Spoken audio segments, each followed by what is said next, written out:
Oke, baik, hari ini kita akan mencoba untuk membuat jurnal akuntansi pajak untuk PPh pasal 25. Tapi sebelum posisinya kita melakukan penjurnalan, langkah baiknya kita harus tahu dulu kapan PPh 25 itu harus dibayar. Itu diatur di PMK 242 tahun 2014. Kita cari dulu di sini. Jadi PPh 25 merupakan kewajiban wajib pajak yang harus disetor sesuai dengan PMK 242 tahun 2014 ini adalah di pasal 2 di ayat 8-nya paling lambat tanggal 15 bulan berikutnya setelah masa pajak berakhir. Jadi harus disetor tiap bulan ya.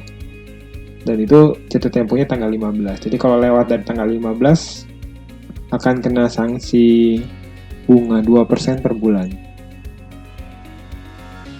Balik lagi ke tabel ini. Misalkan ini ada satu perusahaan dengan rekapitulasi PPh 25 seperti ini. Dari Januari tahun 2020 sampai Desember tahun 2020. Ini saya tidak bicara tentang ada pengurangan PPh 25 ya untuk kasus insentif pajak COVID-19 ya. Tapi ini secara umum aja dulu. Misalkan tanggal 20 Januari disetornya tanggal 10 Februari tahun 2020, kemudian seterusnya. Ini ada angka yang berbeda. Kenapa berbeda? Karena sejak masuk Maret 2020 yang bersangkutan submit SPT tahunan PPh Badan, sehingga angsuran 25-nya akan mengalami perubahan. Kemudian ada satu kasus ada keterlambatan, kemudian diterbitkan STP dengan ada pokok pajak, denda, dan bunga. Bagaimana cara menjurnalnya? Ada dua metode sebenarnya. Ada dua jurnal PPh pasal 25 ya. Pasal 25 ada dua metode. Metode pertama dengan cash basis. Saya nyebutnya cash basis. Nanti metode kedua accrual basis ya. Kedua accrual basis. Nanti ada perbedaan yang mencolok dari kedua ini. Oke. Kalau yang metode cash basis berarti nanti akan di jurnal setiap pembayaran, berarti setiap pembayaran. Jadi mekanismenya setiap pembayaran. Kemudian ini metode accrual basis dicatatnya adalah setiap akhir tahun, setiap akhir bulan accrualnya, kemudian ada dua jurnal berarti, dan setiap tanggal bayar. Ya, setiap tanggal bayar. Nah, kita bahas tuh yang pertama ya. Misalkan di Januari 2020 ini, maka tanggal 10 bulan 2-nya tahun 2020, dia akan melakukan penjurnalan uang muka PPh pasal 25. Ini posisi ada di neraca ya, atau biasanya kita menyebut prepaid PPh pasal 25, boleh uang muka atau boleh prepaid, kemudian pada cash atau bank. Ya, ini contohnya saya coba kecilin dulu biar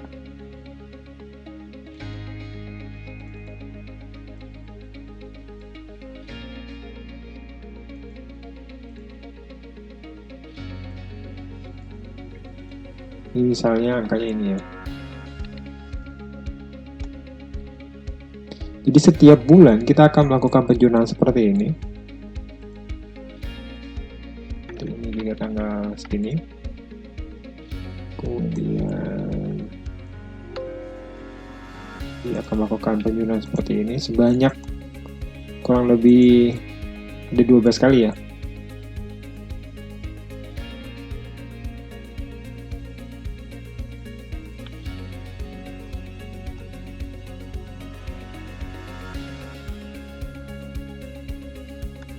Dan seterusnya ya. Saya harus bikin ini dulu dan ini seterusnya ya, posisi. Nah, yang menjadi perbedaan nanti justru di masa Desembernya. Jadi masa Desember di kasus ini akan ada reserve dulu. Jadi akan ada jurnal, salah satu jurnal yang harus kita booking, yaitu uang muka 25. Satu lagi pada hutang pasal 25. Dan nanti tanggal bulan berikutnya, kasusnya tanggal 11 Januari 11/1/2021,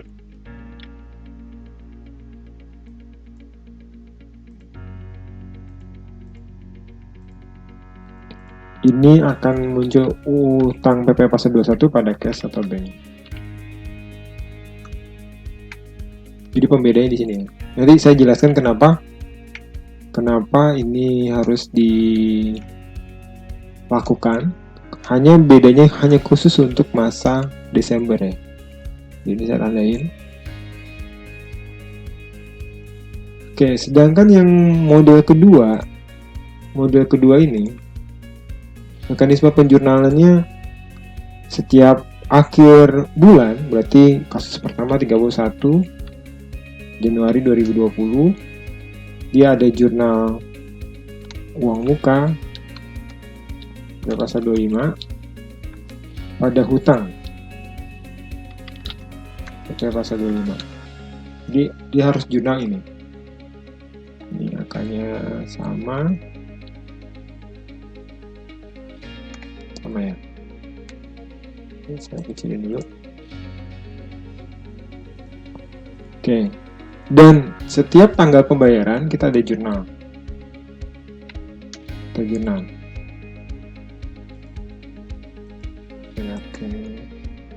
Di setiap pembayaran kita jurnal. Jurnalnya mirip seperti yang Desember tadi yang di bawah ya. Ini.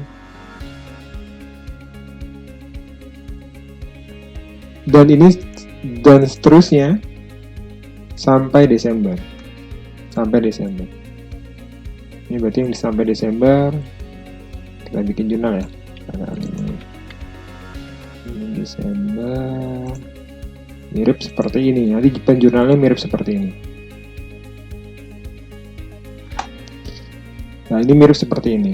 Nah, jadi kalau ini konsisten sekali. Jadi setiap bulan itu akan melakukan penjurnal seperti ini, uang muka pada hutang pada cash ya. Di bulan berikutnya ya, waktu saat pembayaran. Cuman yang model pertama ini yang agak sedikit berbeda adalah hanya di Desember. Kenapa di Desember harus dilakukan seperti ini? Teman-teman perlu tahu bahwa nanti uang muka PPh pasal 25, uang muka PPh pasal 25 di akhir tahun akan ditutup, akan di closing, dilarikan, di set off ke hutang, ke biaya PPh terutang. Jadi bisa jadi di akhir tahun ada jurnal pajak PPh kurang bayar atau lebih bayar di akhir tahun ya. Ini contohnya aja ya, misalkan jadi tanggal 31 Desember tahun 2020 ini akan ada jurnal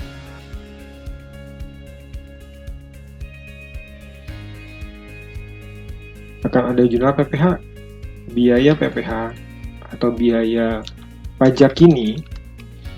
Kemudian di sininya ada uang muka. Jadi semua uang muka tuh kita taruh di sini ya. Uang muka PPh 22, 23, 24, termasuk 25 ya. Jadi kita ada jurnal di akhir tahun seperti ini. Yang memungkinkan bisa terjadi kurang bayar atau lebih bayar. Ya, jadi karena harus di closing seperti ini, maka uang muka yang berada di debit setiap bulannya itu akan ditutup di posisi kredit, sehingga mau nggak mau di bulan Desember ada perbedaan khusus cash basis, yaitu satu jurnal seperti ini khusus Desember ya. Tapi Februari, dari Januari, untuk masa Januari sampai November dipersilahkan ya, sama ya, jadi menggunakan metode cash basis ya. Bagaimana dengan yang STP ini? STP ini bisa dilakukan penjurnalan, misalkan angka yang ini ya, saya pakai yang ini, bayar.